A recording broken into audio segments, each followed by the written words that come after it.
Bom, nós tivemos ontem aquele julgamento da suspeição do Sérgio Moro, comentamos aqui, o programa de ontem foi todo dedicado a isso, e hoje ainda algum rescaldo dessa repercussão. O próprio Sérgio Moro, que não havia se manifestado ontem, hoje soltou uma nota. Na nota ele diz o seguinte, todos os acusados, daí ele fala, a Operação Lava Jato foi um marco no combate à corrupção e à lavagem de dinheiro, no Brasil e, de certo modo, em outros países, especialmente da América Latina, colocando fim à generalizada impunidade destes crimes. Segundo ele, todos os acusados foram tratados nos processos de julgamentos com o devido respeito, com imparcialidade, sem qualquer animosidade de minha parte, como juiz do caso. Segundo ele, o Brasil não pode retroceder e destruir o passado recente de combate à corrupção e à impunidade, pelo qual foi elogiado internacionalmente. A preocupação deve ser com o presente, com o futuro, para aprimorar os mecanismos de prevenção e combate à corrupção e, com isso, construir um país melhor e mais justo para todos. A íntegra da nota nós disponibilizamos no site também. Outro que se manifestou foi o Deltan Dallagnol. Ainda ontem ele soltou no Twitter, ali no final da noite, postou no Twitter o seguinte: pode-se até discordar das decisões e dizer que foram duras as decisões da Lava Jato, mas não se pode, a partir delas, alegar um tratamento diferenciado. Simplesmente se seguiu o mesmo padrão das demais decisões proferidas no curso da Operação Lava Jato. O procurador, que foi coordenador da Lava Jato lá no Ministério Público, disse o seguinte também: a condução coercitiva não foi relevante para a condenação do Lula, as interceptações sobre o ex-presidente não foram utilizadas no processo e o levantamento do sigilo da delação do Palocci aconteceu em outro caso. Quer dizer, aqui ele expôs a precariedade da argumentação do próprio advogado do Lula, o Cristiano Zanin, apesar de esta argumentação absolutamente precária, sem propósito, que já estava nos autos, ter sido utilizada pela ministra Carmen Lúcia como a justificativa real ali da sua mudança de postura, na sua mudança de voto, provocando, então, um julgamento que tornou o Sérgio Moro suspeito e, obviamente, em consequência, anulou todos os atos.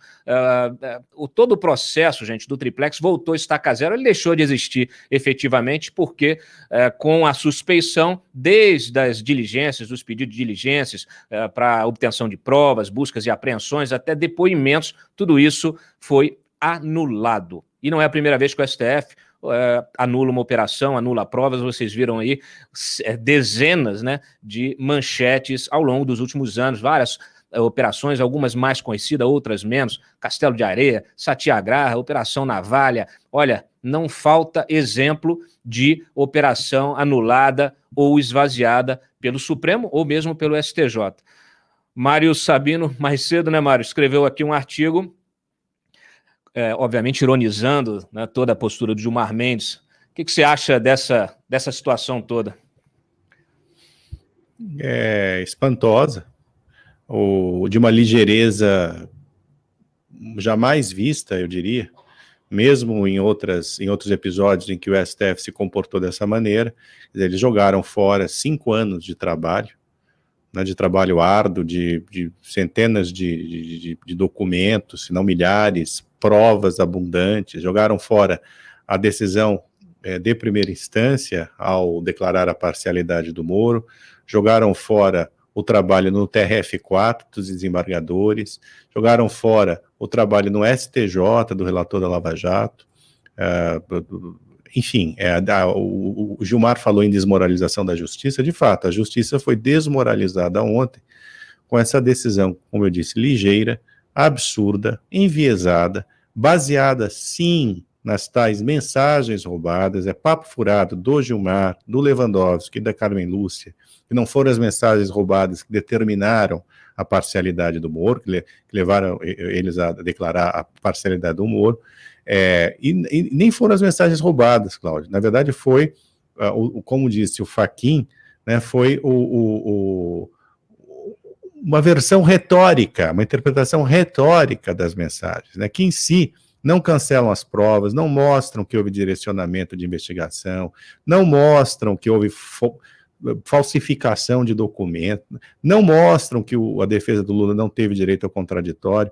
E eu me pergunto, diante de tudo isso, a pergunta que eu me faço, e nessa ironia ela não está, que eu escrevi hoje, não está contemplada, a ironia de dizer que então vamos cancelar o Ministério Público, né, já que o Ministério Público é culpado de tudo, é um Ministério Público soviético, fascista, que queria tomar o poder, toda essa pataquada que o Gilmar Mendes soltou ontem, né, daquele jeito sempre elegante, tranquilo, né, e muito afeiçoado ao Piauí dele.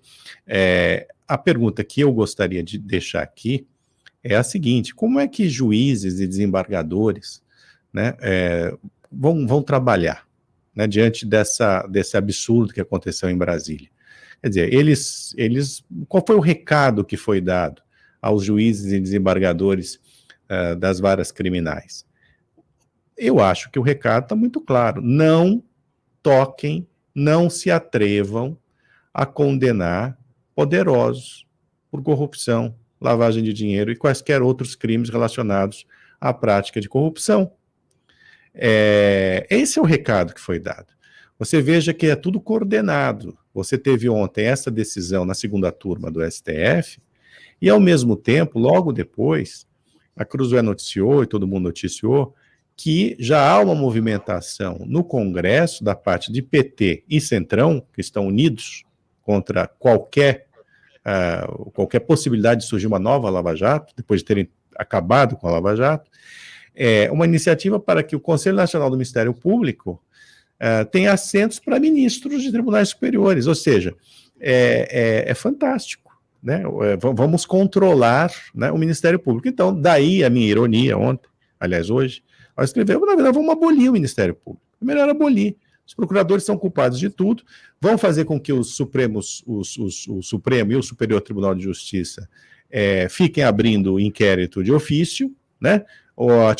A titularidade da ação penal, que segundo a Constituição é do Ministério Público, deixa de ser do Ministério Público, vai ser abolido, passa para delegado de polícia, amigo de ministro do Supremo ou do STJ, para os próprios ministros, né?